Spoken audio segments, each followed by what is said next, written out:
The Grand Popularity Contest has officially commenced to celebrate the finest, most beautiful characters in the world of NIKKE. Some players never change their vote, loyal to their year 1 NIKKEs until the end. Others are ecstatic to vote for NIKKEs who have had large roles in the recent chapters or brand new releases that speak to them on a deeper level. Last year's popular vote saw incredible turnout, but from the start, it was a 1v1. The main heroine of the game itself versus the heroine of the second anniversary story who claimed the hearts of many.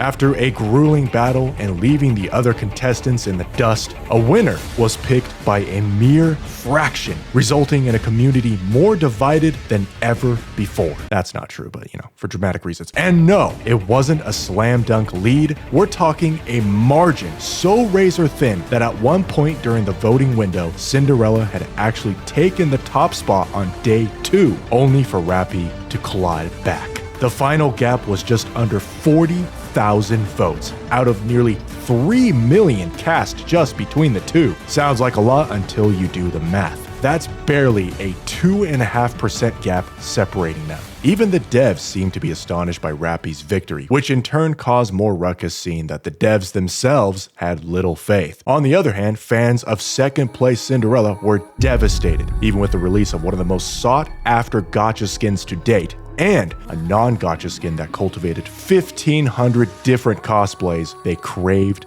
for more. The insatiable greed over time festered a community full of bloodthirsty loyalists. A near cabal-like infrastructure named the Syndicate was in full force, and still is, spreading like wildfire throughout the globe. Korea, the States, Australians, and most of all Japan were all encapsulated by her glory. They vowed to never let their princess down again, even if other NIKKEs were burned in the process. We are now standing at the apex of those emotions. It no longer matters how immaculate Goddess Fall was or the perfect curves of Naita's reload animation, nor does it matter how Art Guardian made even the biggest bouncer cry, or how Snow White had regained her precious memories, entrusting the future of humanity to us. It no longer matters that Rappy's win resulted in the most underwhelming, duct-taped together story that made even the biggest fans sigh in frustration. It also most certainly no longer matters how beautiful Siren's character is written, how she's blinded the queen for decades and thus postponed the apocalypse, despite being ensnared in the belly of a tyrant, alone in her self-made bubble world. Nothing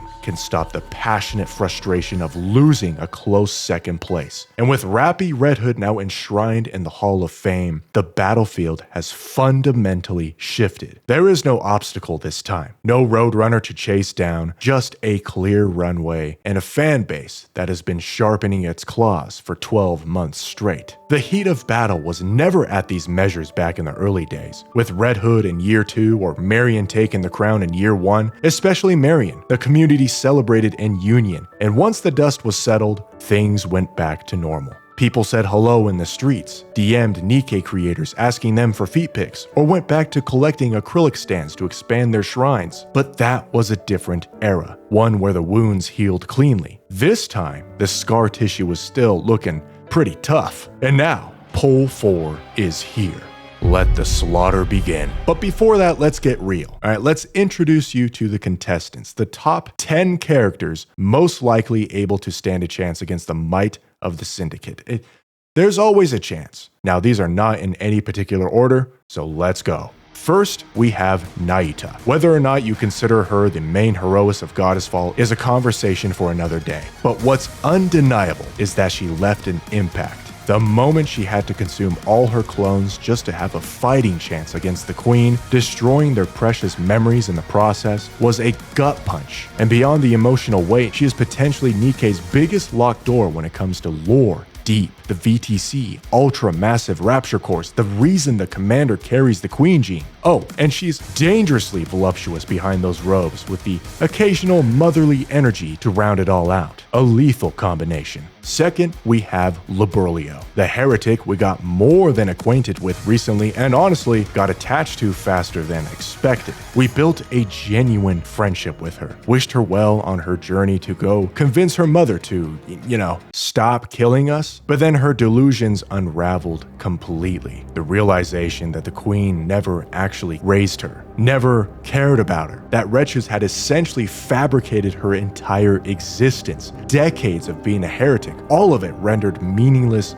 in an instant. The save her emotions that built up in the community after watching her fall were very real, and those kind of characters have a habit of converting casual fans into devotees. Next is the almighty Dorothy. Even the main scenario director has gone on record saying he loves how utterly damaged she is, calling her relatable and true to the imperfect human spirit. The mental toll this woman has endured is staggering, witnessing the fall of the goddess of victory, inheriting command of the squad, and struggling under the weight of it, losing a dear friend in Overzone, losing her mind entirely, and then being unable to take revenge against the very arc she resents because she simply cannot stop loving the humans inside it. We got a brief window of hope with the summer event. The Peanut arc wrapped up beautifully, and Dorothy in a bikini is always a welcome development. But recent chapters have slammed that window shut and nailed it closed. So we are firmly back on maximum copium overdrive. Now we have Snow White. The long-awaited conclusion to Lilyweiss, the goddess of victory herself, finally arrived through Snow White's event, Arc Guardian, and man did it deliver. We watched her struggle as a young version of herself, coping with the loss of Red Hood, bearing the weight of Lilyweiss bearing down on her, and ultimately succumbing to the mind switch herself. Heavy stuff. Beyond the lore though, Snow White has been one of the most dependable presences in the entire story. She had the commanders back long before it was fashionable. She was the key to connecting with the other pilgrims, and she kept Marion safe when it mattered.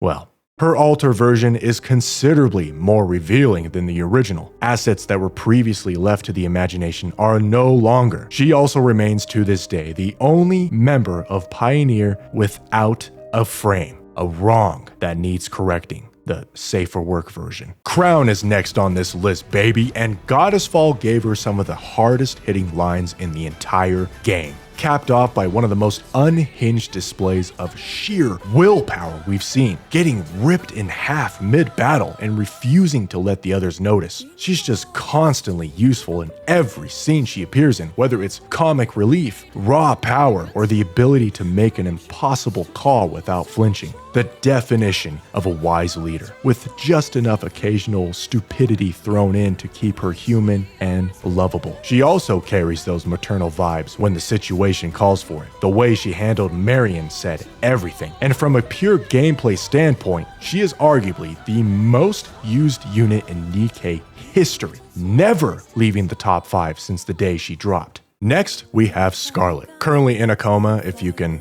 call it that. Scarlet has always carried a different energy from the rest of the roster, a richness to her backstory, and a refreshing maturity in how she approaches the world around her. Laid back, composed, the kind of outlook on life that makes her feel like a safe bet for putting a ring on. She's also one of only 2 known NIKKEs to successfully wield a sword and kill high-class raptures, the other being her sister. And with an alter unit almost certainly on the horizon that will very likely be completely broken, her stonks are only going up from here. Next, we have Privity, already sitting comfortably in the popular vote, but the recent 2x2 Love event is going to send her numbers into the stratosphere. She is, at this point, basically an honorary member of Counters, given how consistently she features in the story and events. But what 2x2 Love did was help dismantle the idea that she was just a one-dimensional tsundere, and it did it convincingly. She was mature, caring, thoughtful, going out of her way to make sure the commander could build real memories as a student. She also moonlights as a maid, which means she has held more jobs than practically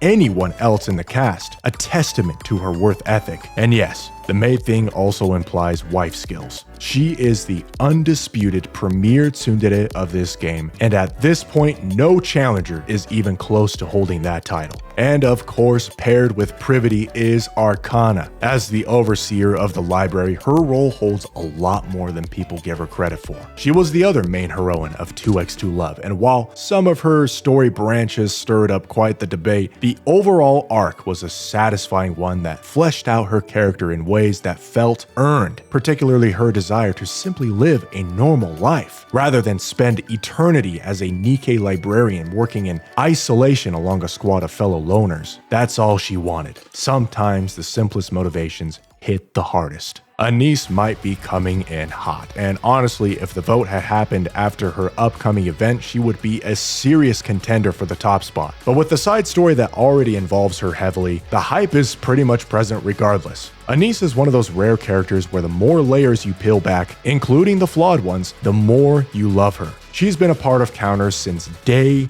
one, right alongside Rappy, and she carries that soul of the group energy. She might be in the top 2 characters you feel the most absence of when she's missing from the story. She calls out the bullshit, she sees things exactly for what they are, and she could absolutely ride a wave of pure hype, pure future hype into a top 3 placement. And finally, most likely to be the biggest obstacle standing between any of the above and Cinderella is Siren. Siren is the definition of selfless, spending decades trapped inside the belly of gluttony, blowing nanomachine sun bubbles into space in the hopes of weaving together a veil large enough to blind the queen. And it worked, and all of it was driven by guilt. Guilt over not trusting Cinderella when she needed her most, for not being the friend she deserved. And then, as if that wasn't enough, she became the catalyst that finally put the Leviathan saga to rest and allowed us to make peace with the 4 beasts.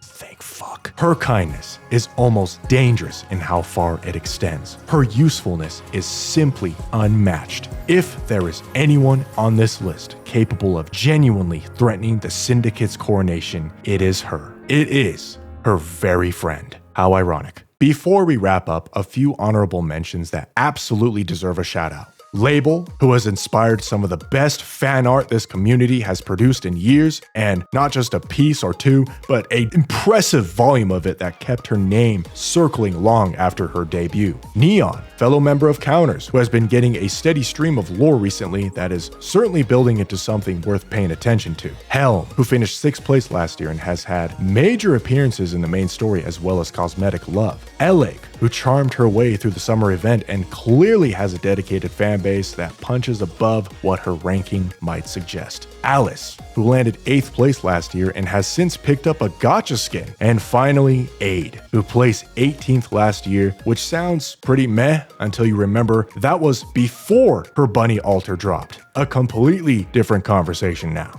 And with that, I hope everyone a wonderful, fair, and enjoyable time with the popularity. Get the fuck out the way, bitch! Attention, Syndicate! We need all hands on deck. I need to see every single one of you motherfuckers voting for the one and only. I don't care if she's 5 million votes ahead, we cannot lose again.